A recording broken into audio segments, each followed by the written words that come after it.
Vous regardez Croissance Verte sur la panafricaine Medi 1 et merci de nous rester fidèles. Pour ce nouveau numéro, nous vous emmenons en République du Congo où s'est tenue la première édition de la compétition de pêche internationale du poisson-tigre Benga, organisée en collaboration avec le ministère congolais du Tourisme et le site touristique Ngabé. Cette pêche sportive vise à promouvoir la destination Congo et à mettre en avant les richesses halieutiques du pays. De nombreux pêcheurs, amateurs et professionnels sont venus des 4 coins du monde pour capturer le poisson Benga. Vous pourrez le voir dans un instant dans notre reportage. Et pour avoir un éclairage sur l'importance des fleuves, leur préservation et la gestion des ressources halieutiques, nous sommes avec monsieur Bassirou Diarra, enseignant-chercheur chargé de plaidoyer des océans en Afrique de l'Ouest à l'ONG environnementale Justice Foundation. C'est un plaisir de vous recevoir, monsieur Diarra. Le plaisir est partagé. Merci. Et maintenant, on place à notre reportage avec nos envoyés spéciaux à Brazzaville, Régis Moukila et Sanoussi Sané. C'est un fleuve mythique, le théâtre de la naissance de l'histoire, de la culture et de l'écosystème de l'Afrique centrale. Très tôt le matin, nous avons embarqué sur le majestueux fleuve Congo en direction de l'île des Oiseaux, située à près de 100 km de la capitale, Brazzaville.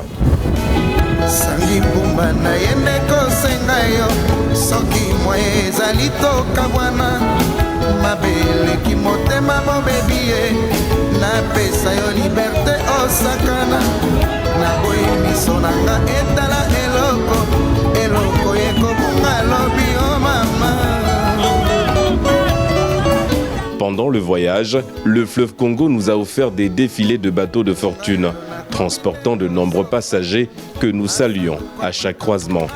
Nous avons également pu admirer le courage de ces pêcheurs qui vivent sur le fleuve Congo.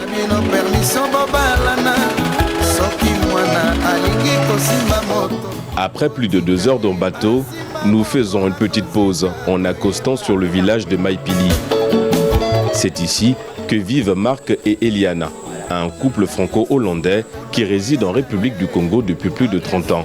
Marc est d'ailleurs un spécialiste du poisson-tigre Benga, pêchant le Goliath depuis plus de 40 ans. Les têtes de poisson Benga qu'il a capturées sont fièrement accrochées à l'entrée de sa maison comme des trophées. Cet amour pour ce poisson légendaire, Marc l'a également transmis à son épouse Eliana. Les plus gros spécimens de ce poisson Benga peuvent atteindre les 70 kg et se trouvent uniquement en République du Congo. Ce poisson a toujours existé dans le fleuve Congo. La spécificité, c'est que vous êtes le seul et unique pays au monde où on trouve l'espèce rarissime qui est le Goliath. Et le Goliath, c'est une espèce qui est 2 fois plus grand que le Benga ou le poisson-tigre qu'on trouve un peu partout en Afrique centrale. Sauf qu'ici, on a une profondeur de 70 mètres et la reproduction se fait ici. Donc il y a une période de l'année, pendant la pluie surtout, que ce poisson il revient à l'auteur pour se nourrir et qu'il y a un quota qu'on peut atteindre pour respecter les règles du jeu. Après la pause, cap sur l'île des Oiseaux. C'est là que les pêcheurs amateurs et professionnels se sont donné rendez-vous pour la pêche internationale du poisson-tigre Benga. Pour cette première journée, les organisateurs ont insisté sur les mesures de sécurité. Ne vous inquiétez pas s'il y a un problème de santé. On peut aller pêcher un peu plus loin, mais dès qu'il y a une tempête qui arrive, c'est mieux de faire recours, donc de revenir ici pour pouvoir attendre le beau temps. Le fleuve nous est commun entre Congo-Brazzaville et la RDC, mais il est interdit aux pêcheurs d'accoster du côté de la RDC, s'il vous plaît. Ce côté, c'est la RDC, donc tous les pêcheurs dans vos pirogues, n'allez pas accoster là-bas. On peut voir une belle femme là-bas, oui, c'est vrai, mais n'accostez pas. Oui, on cherche du poisson, mais on n'accoste pas, s'il vous plaît. En cas de détresse encore sur le fleuve Congo, l'équipe d'organisation a prévu des sifflets.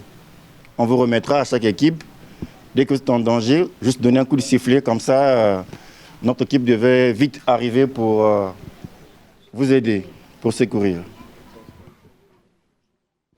Il est interdit aux pêcheurs de charger les pirogues.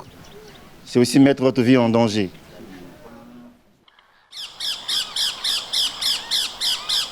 Après une bonne nuit de sommeil, notre retour sur l'île a été marqué par la capture d'un poisson benga de 12 kg par l'une des équipes. Malheureusement, pour le pêcheur, ce poisson ne sera pas noté. Il a été capturé avant le coup d'envoi officiel de l'événement. C'est une photo. Ça, c'est au filet? Qui va nous faire des photos? Super. Merci. Merci. Le coup d'envoi est donné.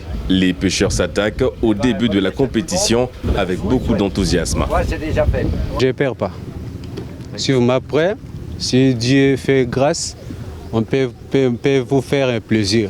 Tel genre de manifestations peuvent aussi nous aider à créer des relations, surtout avec les partenaires qui viennent d'Europe et consorts. Ça fait aussi développer notre mémoire. Parce que quelque part aussi on était bloqués. C'est-à-dire à travers les amis, on a beaucoup à découvrir. Cette pêche sportive du poisson tigre benga est aussi une histoire de famille. Ce patrimoine culturel se transmet de père en fils. Je suis né dans une famille de pêcheurs et j'ai fait évoluer mes enfants à l'aide de la pêche. Donc à l'âge de 13 ans, je pêchais déjà du poisson. Le premier poisson benga, j'ai pu le capturer à l'âge de 15 ans. Parce que j'étais encadré par mes beaux-parents qui étaient aussi des pêcheurs et ma famille, c'est-à-dire mon père aussi fut un gros pêcheur. Donc c'est ça qui m'a donné l'avantage vraiment d'atteindre ce niveau tel que je suis.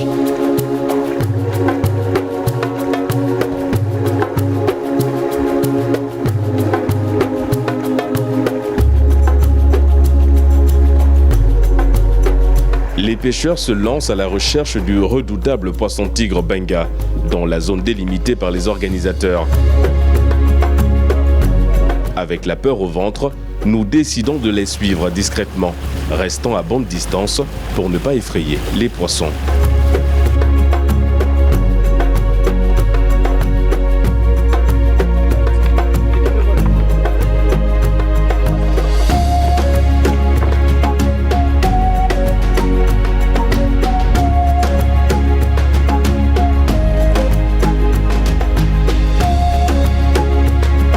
Mais après des heures de pêche et la prudence des pêcheurs, les équipes reviennent avec des pirogues vides.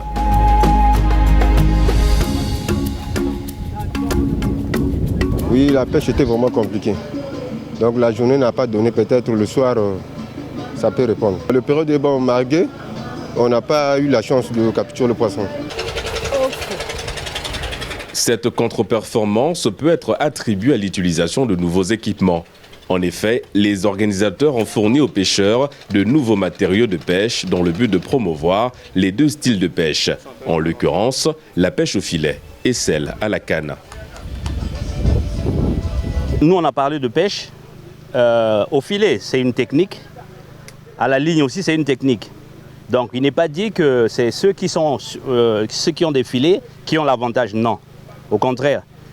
Lui, parfois, il traîne là où il y a les cailloux, mais ceux des filets ne passent pas par là. Donc ils ont cette chance-là. D'autres, ils vont là où il y a la profondeur.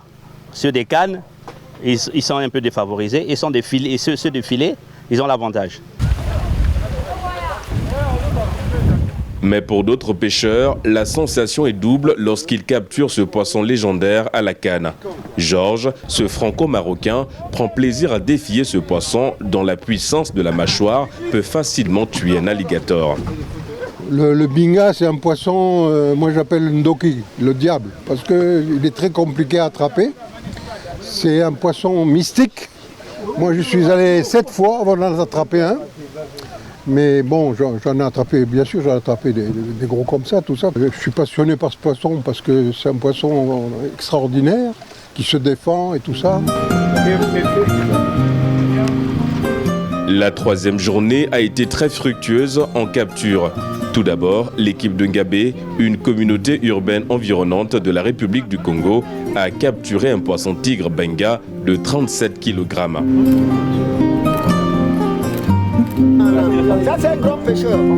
Puis, c'est au tour de François, à un pêcheur amateur français de capturer un benga de 23 kg.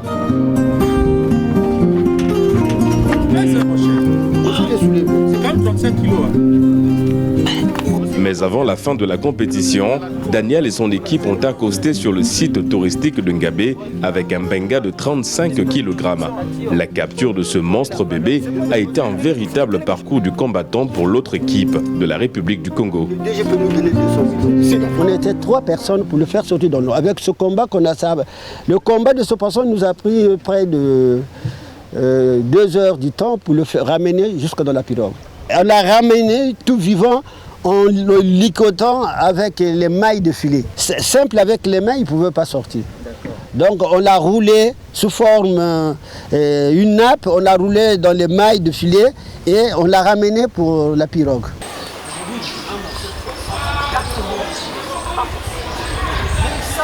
La remise des trophées s'est déroulée sur le magnifique site touristique de Ngabé. C'est donc l'équipe du même nom, avec ses 37 kg, qui remporte la compétition. Tout simplement, je dis, ça me fait vraiment beaucoup de plaisir. Et que le pêche en benga, c'est notre pêche, que ça continue des années avec nos enfants ou bien des petits-fils qui viennent avec le temps. Benga de 23 kg, ça s'applaudit. Avec un benga de 23 kg, François se réjouit de sa 3e place, tout en remerciant son capitaine expérimenté.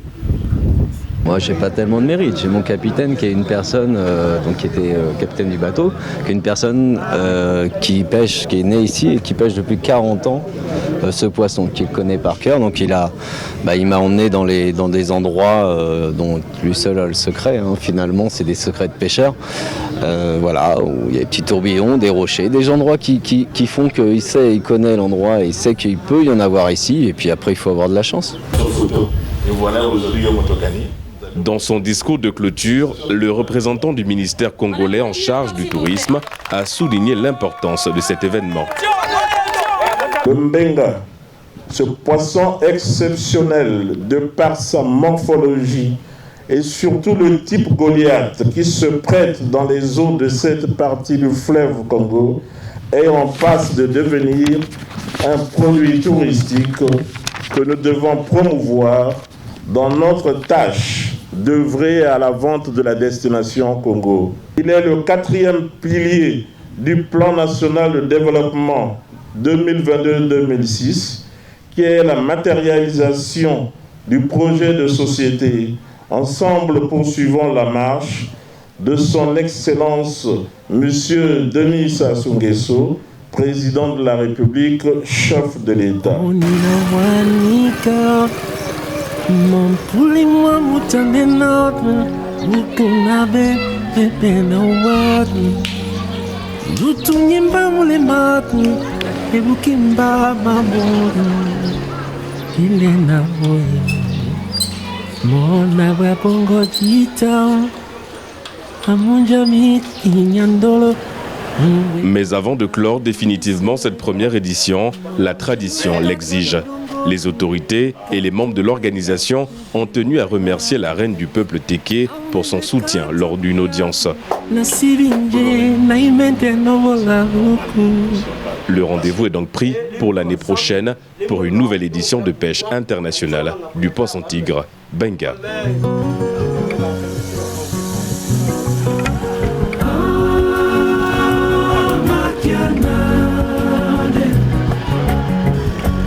Sambo we pombo na Halloween.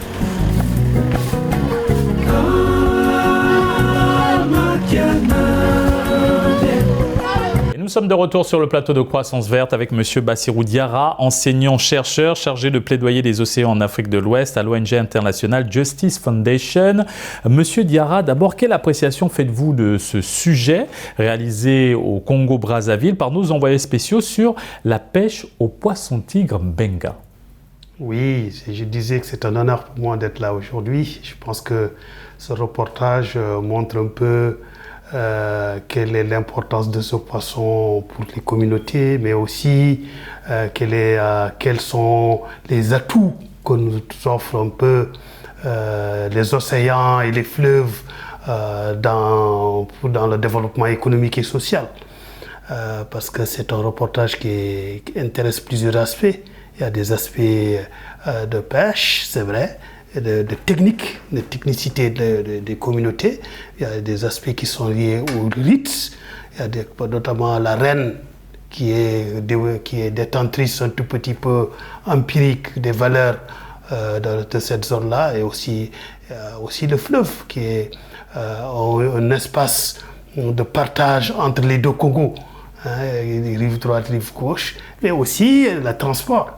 On a vu combien c'était important ce fleuve en termes de communication, de transport, mais aussi de partage de tout ce qui est denrées, tout ce qui est nourriture, etc., etc. Je pense que c'est un excellent reportage, au-delà, bien sûr, de ce que offre aussi cet espace qui peut dire fluvio-maritime. En termes d'espace, comme il dit, ils apportent ce qu'on appelle des services écosystémiques.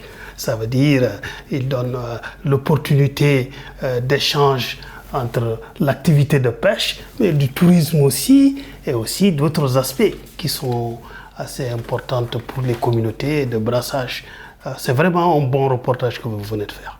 Alors nous avons vu l'impact du poisson benga dans cette région du Congo-Brazzaville. Aujourd'hui, comment davantage protéger cette race de poissons pour les générations futures? Je pense que dans le reportage, il est sorti, moi je l'ai capté, il dit que quelqu'un disait qu'il y avait un quota. Ça veut dire que quand on dit un quota, ça veut dire qu'il y a un plan d'aménagement. C'est-à-dire qu'il y a des chercheurs qui déterminent le quota. Ça, j'ai bien apprécié.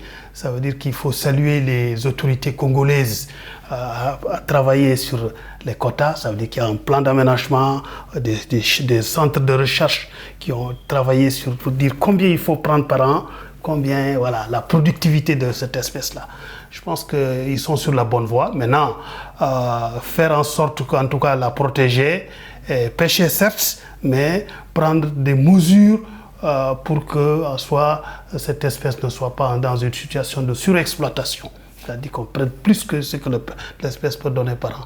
Monsieur Diarra, comment la protection des océans et des fleuves peut permettre d'assurer la biodiversité marine et la préservation de certaines espèces de poissons comme le poisson tigre benga? Oui, il faut protéger les océans parce que les océans, c'est déjà plus de 50% de l'oxygène que nous respirons.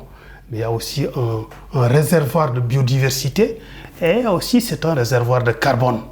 L'ensemble du gaz carbonique que nous émettons dans nos différents réseaux sont aspirés par les océans pour nous donner de l'oxygène.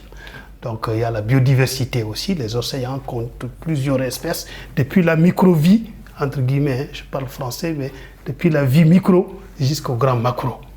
Voilà, donc il y a des mesures qu'il faut mettre en place pour protéger cet océan.